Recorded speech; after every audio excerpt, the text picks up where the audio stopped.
দেশের আইন শৃঙ্খলার অবস্থা কতটা খারাপ সেটা অলমোস্ট প্রমাণিত হয়েছে।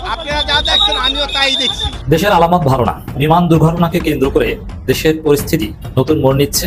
এখানে দেখতে পাচ্ছি এক সেনা সদস্যকেও আহত করা হয়েছে, আপনারা দেখুন। এদিকে আজ আবারও রণক্ষেত্রে পরিণত হয়েছে ঢাকার রাজপথ। গতকাল সচিবালয়ের পর আজ ইউনূসের উপর আক্রমণ। বিমান দুর্ঘটনার নতুন মোড় নিয়েছে। সবকিছু দেখতে পারবেন এই সম্পূর্ণ প্রতিবেদনে। এই মুহূর্তে রাজনীতিতে বিভাজনের যে রাজনীতি, সেই বিভাজনের রাজনীতিতে আমরা দেখছি এই একাট্টা শক্তির মধ্যে ভাঙন একেবারে স্পষ্ট দেখছি। গতকালকে বাংলাদেশে শোক দিবস ছিল, কিন্তু সেই শোক দিবসে আমরা কি দেখলাম? একদিকে বিক্ষোভ মিছিল, পদত্যাগের দাবি, অবভিয়াসলি ছাত্রদের এই সমস্ত দাবি 100% ন্যায্য দাবি। বাংলাদেশের রাজনীতির অত্যন্ত গুরুত্বপূর্ণ এবং অস্থির অধ্যায় চলছে বর্তমান, যেখানে প্রতিটি মুহূর্ত যেন এক নতুন মোড় নিচ্ছে। বর্তমানে দেশের রাজনৈতিক অঙ্গনে এমন কিছু বিষয় নিয়ে ব্যাপক জল্পনা চলছে।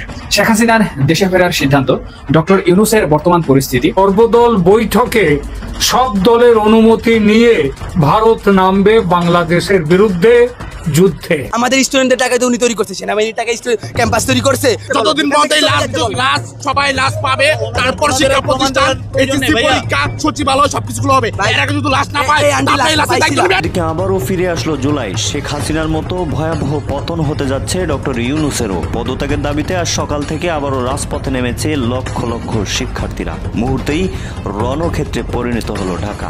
গত বছরের মতো ছাত্রদের উপর নির্বিচারে গুলি চালাচ্ছে পুলিশ এবং সেনাবাহিনী। হঠাৎ আবার উত্তপ্ত হলো সারা দেশ। শেখ হাসিনার মতো ডক্টর ইউনূসও যে কোনো সময় পালিয়ে যাওয়ার আশঙ্কা। হ্যাঁ, আবারও রণক্ষেত্রে পরিণত হয়েছে ঢাকার রাজপথ। দেশের প্রত্যেকটা জনগণ ডক্টর ইউনূসের বিরুদ্ধে খেপেছে। দর্শক শ্রোতা, আপনারা গতকালকে দেখেছেন শিক্ষার্থীরা সচিবালয়ের মধ্যে ঢুকেছিল, পুলিশ সেনাবাহিনী শিক্ষার্থী তাদের মধ্যে মুখোমুখি সংঘর্ষ হয়েছে। এবং গত 2 দিন আগে বিমান দুর্ঘটনার বিষয়ে লাশের হিসাব এবং সেইখানে কতজন নিহত হয়েছে, মানে ছোট্ট ছোট্ট বাচ্চারা, এইটার হিসাব সঠিক প্রকাশ করতেছে না বর্তমান সরকার। এই নিয়েই কিন্তু সাধারণ জনগণ খেপেছে।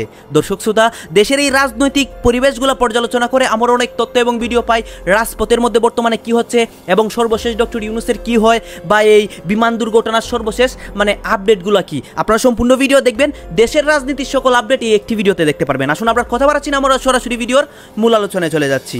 বাংলাদেশের রাজনীতির অত্যন্ত গুরুত্বপূর্ণ এবং অস্থির অধ্যায় চলছে বর্তমান, যেখানে প্রতিটি মুহূর্ত যেন এক নতুন মোড় নিচ্ছে।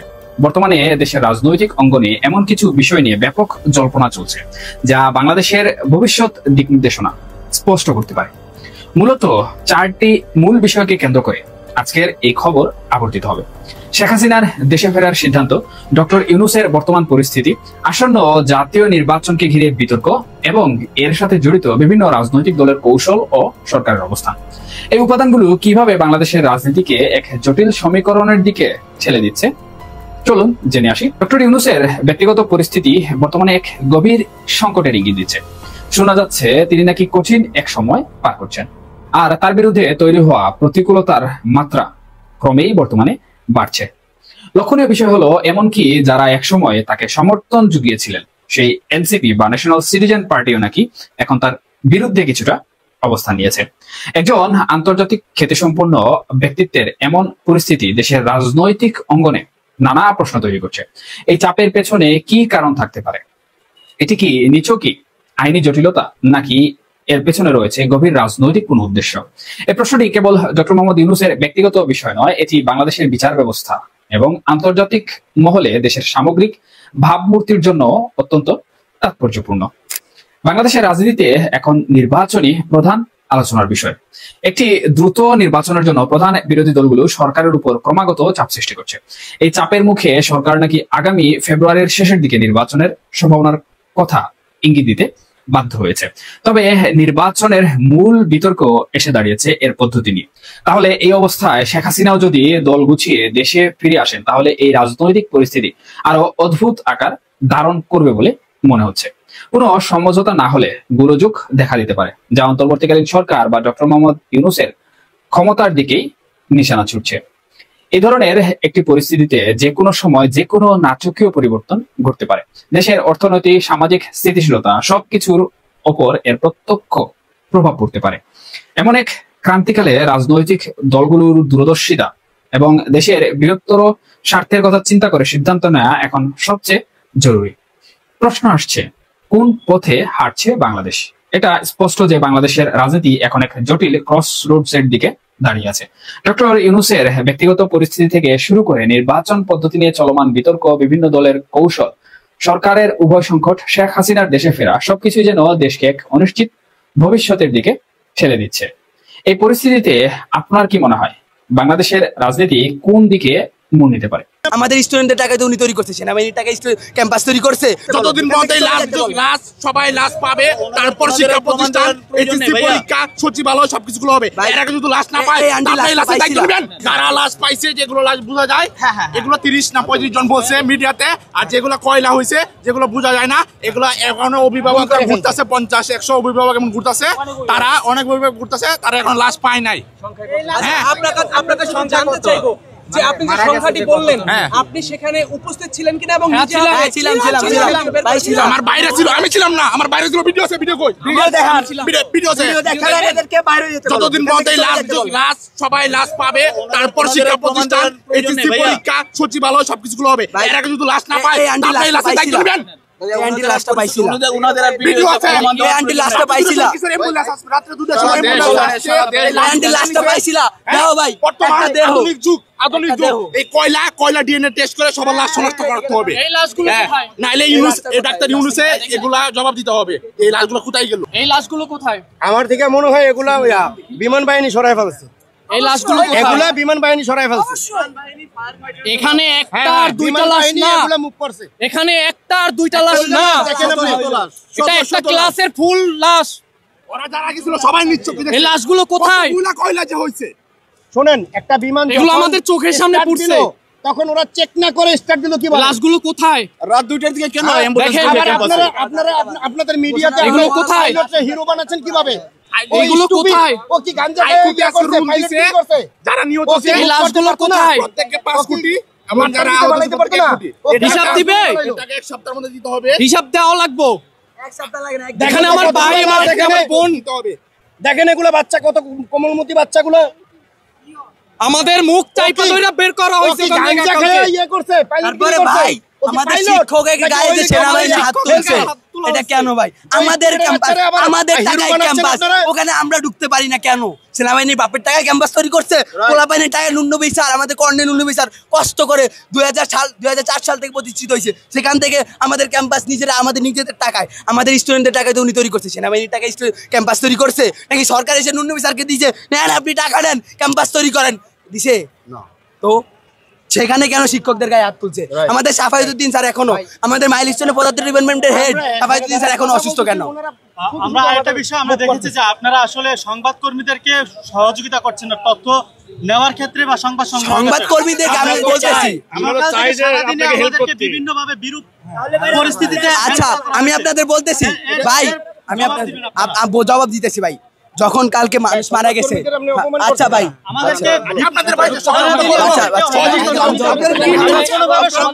আচ্ছা ভাই, আমি জবাবটা দেই। কালকে যখন স্টুডেন্ট মারা গেছে, হ্যাঁ, তখন স্টুডেন্টরা বলতেছিল 100-200 স্টুডেন্ট মারা গেছে, তখন সেই কথা কেন কভার করেন নাই? স্টুডেন্টরা বলছিল 100+ স্টুডেন্ট মারা গেছে, সেখানে কেন 20 জনের নাম দিয়েছেন আপনারা সাংবাদিকরা? নির্ভরযোগ্য তথ্য, আমরা সতর্কতা ছিলাম না, ছবি ছিল না, ছবি কে আই দিয়ে তৈরি? আমি সরাসরি না হলে 40 জনের লাশ দেখছি, তারপর আমি ওখান থেকে বের হয়েছি, আমি ওখানে পারতেছিলাম না। সেগুলো আমাদেরকে না বললে আমরা তো কালকে বলেছি, আমাদের বলার সুযোগ দিয়েছে। আমাদের যখন বলতেছিলাম, আমরা যখন ক্যাম্পাসে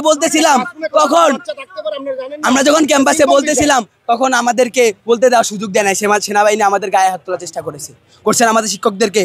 কেন করছে? শিক্ষকদের গায়ে হাত তোলার কোনো মানে আছে? আমাদের গায়ে হাত তোলেন ভাই, আমাদের গায়ে হাত তোলেন, আমরা বেয়াদবি করতে পারি আপনাদের সাথে। শিক্ষক কি আপনাদের সাথে বেয়াদবি করবে? দেশের আইন শৃঙ্খলার অবস্থা কতটা খারাপ সেটা অলমোস্ট প্রমাণিত হয়েছে গতকাল, এবং দুটো ঘটনা দুটো জায়গায় ঘটাকে খুব বেশি বিচ্ছিন্ন ঘটনা হিসেবে দেখা ঠিক হবে বলে আমি বিশ্বাস করি না। আমি কিছুদিন থেকেই বলার চেষ্টা করছি, লিখছি, প্রথম আলোতে একটা কলামেও লিখলাম, দেশের আইন শৃঙ্খলার পরিস্থিতির অবনতি পরিকল্পিতভাবে ঘটানো হবে একটা গ্রুপ, একটা পক্ষ এই ধরনের চেষ্টা করে যাবে। আমি মনে করি গতকাল যা যা ঘটেছে দুটো ঘটনা সেটা পরিকল্পিত। কি কি ঘটলো আমরা জানি। তার আগের দিন অত্যন্ত মর্মান্তিক একটা দুর্ঘটনা ঘটে। বিমান বাহিনীর একটা ফাইটার জেট ক্র্যাশ করে একটা স্কুলের ওপরে, যেখানে শেষ খবর পাওয়া পর্যন্ত মৃতের সংখ্যা আমি দেখেছি 31। যদি এই সংখ্যা নিয়েও খুবই চমৎকার গুজব আছে এবং সেটাকে কেন্দ্র করে বহু কিছু ঘটেছে, এটা নিয়ে আমি একটু আলাদা করে কথা বলতে চাই, আলাদা একটা ভিডিওতে কথা বলবো। কিন্তু সেই গুজবকে কেন্দ্র করে যেটা দাঁড়ালো, দুজন উপদেষ্টা ঘটনাস্থল দেখতে গিয়েছিলেন, আইন উপদেষ্টা এবং শিক্ষা উপদেষ্টার সাথে প্রধান উপদেষ্টা প্রেস সচিব ছিলেন। সেখানে ছাত্ররা তাদেরকে ঘিরে ফেলে, তারা অবরুদ্ধ হয়ে পড়েন একটা কক্ষে দীর্ঘ সময়। তারা বেরিয়ে আসার চেষ্টা করেছেন কয়েকবার, কিন্তু তারা বেরিয়ে আসতে পারেননি, তাদেরকে ফিরে যেতে হয়েছে স্টুডেন্টদের চাপের কাছে নতি স্বীকার করে। 9 ঘন্টা পর, দীর্ঘ 9 ঘন্টা পর তারা সেখান থেকে বেরিয়ে আসতে পারেন। অর্থাৎ তারা অবরুদ্ধ ছিলেন এই সময়টা। যে কোনো কিছু ঘটে যেতে পারতো ওখানে, অথবা তারা যখন বাইরে আসছেন তখনও ঘটে যেতে পারতো। উই আর লাকি যে তেমন কিছু খারাপ কিছু ঘটেনি। আরেকটা ঘটনা হচ্ছে সচিবালয়ে তাণ্ডব চালিয়েছে এক গ্রুপ ছাত্র, এবং এরা অর্গানাইজ যেহেতু না, এটাকে আমরা মব বলতে পারি। মব আবার নেমেছে, কয়েকশো বা হাজারের বেশি এরকম হতে পারে, বা আরেকটু বেশিও হতে পারে, ভিডিও যেভাবে দেখলাম। তারা সচিবালয় ঘেরাও করতে গেছেন প্রাথমিকভাবে শিক্ষা সচিবের পদত্যাগের দাবিতে, পরে তার সাথে শিক্ষা উপদেষ্টাকেও যুক্ত করেছেন। খুবই ইন্টারেস্টিং ব্যাপার, গতকাল রাতে কেউ কেউ একটা আলাপ তুলতে চেষ্টা করলেন, খুবই অবিশ্বাস্য লাগবে। আমরা জানি আজ মানে গতকাল ইনফ্যাক্ট এইচএসসি একটা পরীক্ষা ছিল, যেহেতু শোক দিবস ঘোষিত হয়েছিল গতকাল তার আগের দিনের ঘটনাকে কেন্দ্র করে, তাই এই দাবি যথেষ্ট যৌক্তিকভাবে উঠেছিল। সেটা হচ্ছে এই দিনটা এইচএসসি পরীক্ষা হবে না। যুক্তি দেওয়া যায় কখনো কখনো, কারণ শোক দিবসে সব বন্ধ থাকে না, আমাদের অফিসগুলো তো সব খোলা ছিল। কিন্তু স্টুডেন্টদের ব্যাপার, এটা নিয়ে এই আলাপ অনেকে সমর্থন করেছেন, করা হলো, কিন্তু শেষ পর্যন্ত এই সিদ্ধান্ত এসছে। তার আগের দিন রাত 3টায় যারা মাহফুজ আলম তথ্য উপদেষ্টা জানিয়েছিলেন, তিনি শিক্ষা উপদেষ্টার সাথে দেখা হয়েছে, আলাপ করে তারা এই সিদ্ধান্তটা নিয়েছেন। ফেসবুক স্ট্যাটাসের মাধ্যমে তিনি সেটা জানিয়েছিলেন। গতকাল সচিবালয়ে মব গিয়েছিল তারা এই অপরাধে। আমি যিনি সচিব আছেন, শিক্ষা সচিব, শুনি তার অনেক দুর্নাম আছে, বা না থাকুক বা আছে সেটা বিষয় না। বিষয় হচ্ছে এখন তিনি মানে যে কারণে তিনি শত্রুতে পরিণত হয়েছেন, খুবই ফানি। শিক্ষা উপদেষ্টা নাকি রাজি হয়েছিলেন, তিনি চেয়েছিলেন পরীক্ষাটা পেছাতে, কিন্তু শিক্ষা সচিব সেটা হতে দেননি। মানে আমি খুব অবাক হই, এই তথ্যটা কিভাবে জানা গেল, আমার খুব কৌতূহল। আইদা শিক্ষা সচিব নিজে কোথাও কাউকে বলেছেন প্রকাশ্যে অথবা গোপনে, অথবা শিক্ষা উপদেষ্টা বলেছেন। আমরা এই প্রশ্ন করি, শিক্ষা উপদেষ্টা কি শিক্ষা সচিবের নিচে চাকরি করেন? শিক্ষা সচিব যদি না চান, শিক্ষা উপদেষ্টা কি সেটা করতে পারেন না? এতই অথর্ব, এতই অক্ষম তিনি। দেশের আলামত ভালো না। উত্তরার বিমান দুর্ঘটনাকে কেন্দ্র করে দেশের পরিস্থিতি নতুন মোড় নিচ্ছে। পরিস্থিতি ঘোলাটে করার চেষ্টা করছে একটি পহল, নানান দিক থেকে নানান সন্দেহ সংশয়। এই পরিস্থিতিতে সরকার সত্যি বেকায়দায় পড়েছে। সরকারের দুর্বলতা, মিসম্যানেজমেন্ট স্পষ্ট হয়েছে। সরকার এক কথায় কঠিন পরিস্থিতিতে, যার ফলে ডক্টর ইউনূস সরকার, প্রধান উপদেষ্টা নিজে বাংলাদেশের গুরুত্বপূর্ণ 4টি রাজনৈতিক দলের সাথে জরুরি বৈঠক করছেন। এই বৈঠকের খবর গণমাধ্যমে আসার সাথে সাথে এই বৈঠকের খবর নিয়ে তোলপাড়, নানান প্রশ্ন হচ্ছে। গণমাধ্যমের খবর, প্রধান উপদেষ্টার সঙ্গে 4 রাজনৈতিক দলের বৈঠক। দর্শক, এই বৈঠক কেন? সাধারণত সরকার বেকায়দায় পড়লে, যেহেতু সরকারের আলাদা কোনো দল নেই, অন্যান্য রাজনৈতিক দলের সমর্থনে এই সরকারের শক্তি, এজন্য বিপদে পড়লে সরকার বিভিন্ন রাজনৈতিক দলগুলোর সাথে বৈঠক করে তাদেরকে ডাকে, তাদের হেল্প চায়। এই বৈঠক থেকে প্রমাণিত হয় যে সরকার আসলে বেকায়দায় আছে এবং দেশের পরিস্থিতি যে কোনো সময় উত্তপ্ত হয়ে উঠতে পারে, অথবা অনাকাঙ্ক্ষিত কোনো ঘটনা ঘটতে পারে, নজিরবিহীন কোনো ঘটনা ঘটতে পারে। এই আশঙ্কা থেকেই সরকার জরুরি ভিত্তিতে 4 রাজনৈতিক দলের সাথে বৈঠক করেছে, এবং এটা এতটাই ইমার্জেন্সি বৈঠক যে অন্যান্য দলকে দাওয়াত দেওয়ার সুযোগ হয়নি, একদম বেসিক 4টা দলকে।